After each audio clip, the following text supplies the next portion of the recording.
Earlier in this topic, you learned to complete the square. So we now want to use those skills of completing the square to help us solve our quadratic formulas. Now the reason we need to do this is because not all quadratics can be factorized. So we do need to have some other techniques for the equations that would give us decimal or surd answers. And this is one of the extra techniques that we're going to learn about.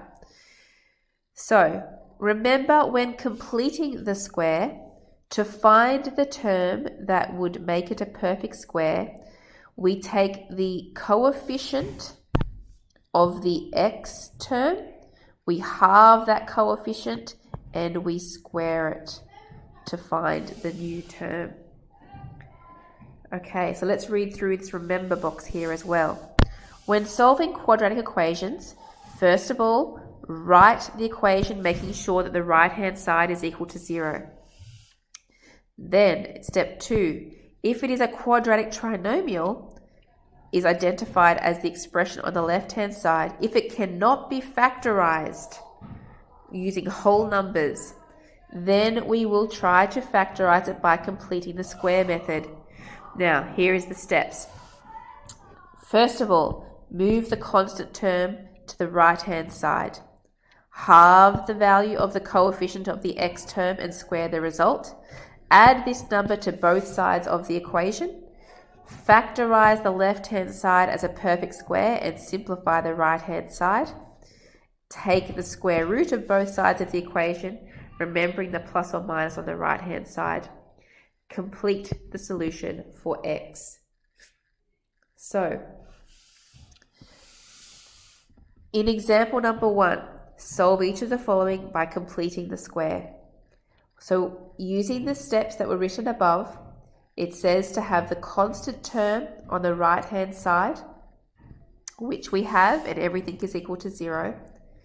We want to get rid of that 2 there because it's not part of the perfect square. So what I'm going to do is I'm going to move it to the other side of the equation, making it a minus 2. Using the x squared and the 6x, I want to find the third term that would make that a perfect square. And that's where the formula comes in, where we halve the coefficient of the x and square it. So half of 6 is 3, and 3 squared is 9.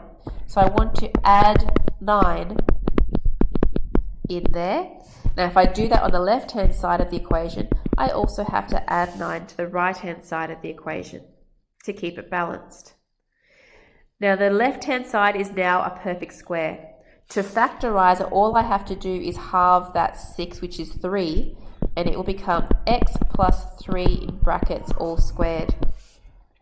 On the right-hand side, minus 2 plus 9 is 7.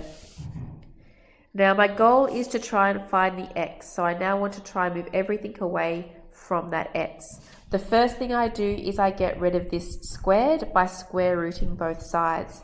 So that will become x plus 3 equals, and I will square root the 7. Now when I do that, I do need to include a plus or a minus sign. Then all I need to do is move the 3 across, which means I have plus or minus root 7 minus 3 for my solution. Now that is actually 2 solutions, because the plus or the minus is representing 2 different numbers here. We could separate that to be x equals a positive root 7 minus 3, or the second solution is a negative root 7 minus 3. Okay, so that is how you solve by completing the square. Let's try that again. Question 2. First of all, I need my x terms together for this question. So I want the x squared, and when I move the 10x across, it'll be minus 10x, and I have the minus 2 there as well. Unfortunately, the minus 2 does not make a perfect square there, so we're now going to move the 2 away to the other side. Now I want to make my perfect square by using this negative 10 here. So I halve negative 10, which is minus 5, and minus 5 squared is 25. So I want to add 25 to both sides of my equation. The left-hand side is now a perfect square and can be factorized by halving this number. So it will be x take away 5 in brackets all squared. On the right-hand side, 2 plus 25 makes 27. Then, moving everything away from the x, I want to square root both sides. So x minus 5 equals plus or minus the square root of 27. Then I want to move the 5 across. So x equals plus or minus square root of 27 plus 5. Now that is the solution. However, this square root of 27 can be simplified. The square root of 27 is the same as perfect square 9 times 3. So the square root of 9 is 3, so 3 root 3. So I could write my solution in a better way with the more simplified surd in there. So plus or minus 3 root 3 plus 5. You can leave the solutions combined in one like that, or you could split them like I did in the last question by going a positive 3 root 3 plus 5 or a negative 3 root 3 plus 5. Either way of writing the solution is acceptable. One more time for question 3. First of all, we want to have our x terms together. So we'll have the x squared, we'll subtract the 5x to move it across. And knowing that this negative 3 is going to be in my way, let's move it the other way and make it a positive 3 on the other side of the equation. Now I want to complete the square. So to do that, I need to halve this number, which will be 5 over 2. Unfortunately, that doesn't go nicely. And then I need to square that. So 5 over 2 squared will still be a fraction.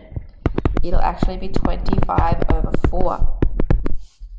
And I'm going to need to add that to both sides of my equation. So I have 3 plus 25 over 4 on the other side of my equation. So now I want to factorize my perfect square. So the reason this question is a little bit trickier is not because the process is any different, it's just because I have all these fractions that are coming into my problem. To factorize the perfect square, I just need to halve this number, which is minus 5 over 2. So it'll be x minus 5 over 2 in brackets squared. 3 plus 25 over 4, you can add that together on your calculator if you like, or you could get a common denominator and do it that way. It becomes 37 over 4. Now to get the x by itself. First of all, we want to square root. So x minus 5 over 2 will be equal to plus or minus the square root of 37 over 4. Now, when you have a fraction underneath a square root sign, remember that that means that you can separate that to be square root of 37 on the top and square root of 4 on the bottom. We can't simplify the square root of 37, but we can simplify square root of 4 to be a 2. So that is actually plus or minus square root of 37 over 2. Now I want to move the minus 5 over 2 across to the other side. So that will be x equals plus or minus square root of 37 over 2 plus 5 over 2. And there is my answer. However, since I have a fraction there and I already have a common denominator for those fractions, a better way to write those solutions would be to make one fraction. In other words, plus or minus square root of 37 plus 5 all over 2. That is the two solutions combined, or we could write them as two separate solutions, which is square root of 37 plus 5 over 2, or minus square root of 37 plus 5 over 2. Okay, you need to make sure that you practice that and follow all of those steps carefully.